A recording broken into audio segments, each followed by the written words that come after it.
வந்து இட்லி மாவு தாங்க. ஏன்னா தோசை மாவு கொஞ்சம் தனியாக கரைச்சி வச்சுப்போம். உங்களுக்கு தோசை மாவு ஊற்றினா கொஞ்சம் சப்பு சப்பையாக வந்துடும். நம்ம குண்டு குண்டாக ஊற்றிக்கணும். இட்லி மாதிரியே தோசையை இப்போ ஊற்றலாம் பாருங்க. இப்படி குண்டு குண்டாக ஊற்றிக்கணும். தோசையை வந்து குண்டு குண்டு குண்டாக ஊற்றி வச்சுருக்குங்க. இது என்னென்னா மசாலா தோசை. இந்த மசாலா தோசை வந்து லஞ்ச் பாக்ஸ்க்கு வச்சு கொடுத்தீங்கன்னா சூப்பராக இருக்கும். ஏன்னா காய்கறிலாம் அதில் சேர்க்கணும். சேர்த்தா ரொம்ப நல்லாயிருக்கும் உங்களுக்கு இந்த மசாலா தோசை. இது வேகட்டும். முதல் வேக வச்சு எடுத்து வச்சுக்கணும். கொஞ்சம் நெய் தான் ஊற்றுறேன். நம்மளுக்கு பெரியவங்களுக்குன்னா எண்ணெய் ஊற்றிக்கலாம், குழந்தைங்களுக்குன்னா நெய் ஊற்றி கொடுக்கலாம். அதில் இப்போ நெய் ஊற்றிக்கிறேங்க. முதல் கொஞ்சம் பெருசு பெருசாக ஊற்றிட்டேன், அந்தளவுக்கு வேண்டாம். குட்டி குட்டியாக ஊற்றிக்கிட்டிங்கன்னா நல்லாயிருக்கும். இப்போ இதை மூடி வச்சிடலாம். திறந்துடுறேங்க. ஓரளவுக்கு வெந்திருக்கும். ஏன்னா சைடெலாம் வேகிறதுக்காக மூடுறது நம்ம. இப்போ திருப்பி போட்டுக்கலாம் எல்லாத்தையும். இப்போ இதெல்லாம் எடுத்துக்கலாம். மறுபடியும் இந்த மாதிரி ஒரு 2-3 நடை ஊற்றிட்டு அப்புறம் மசாலா எப்படி பண்ணுறதுன்னு பார்க்கலாம். கடாயில் 2 ஸ்பூன் நெய் ஊற்றி வச்சுருக்கேன். இதில் ஒரு பச்சை மிளகா பெருசாக தான் வெட்டி போட்டிருக்கேன். ஏன்னா வேண்டானா எடுத்தும் போட்டுடலாம், அது ஃப்ளேவர் நல்லாயிருக்கும்.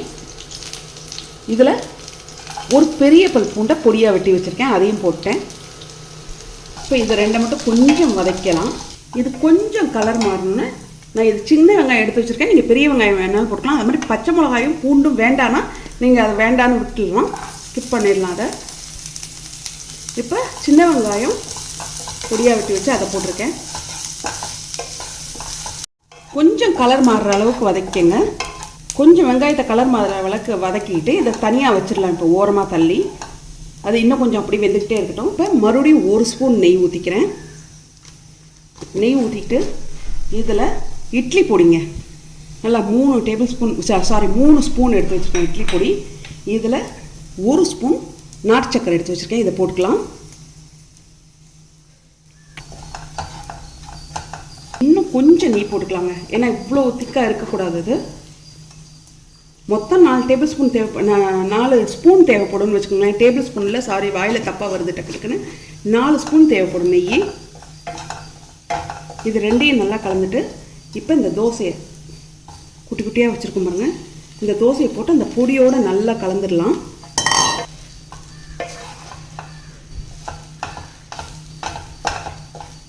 பொடி என்ன பொடி வேணாலும் இட்லி பொடி நீங்கள் போட்டுக்கலாங்க.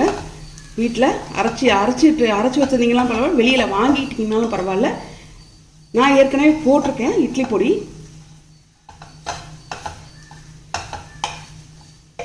பாருங்கள் நல்லா கலந்துருச்சு பாருங்கள் இட்லி பொடியோட. இந்த இட்லி பொடியோட நல்லா கலந்தவுடனே இந்த வெங்காயத்தையும் சேர்த்து விட்டுருங்க. இப்போ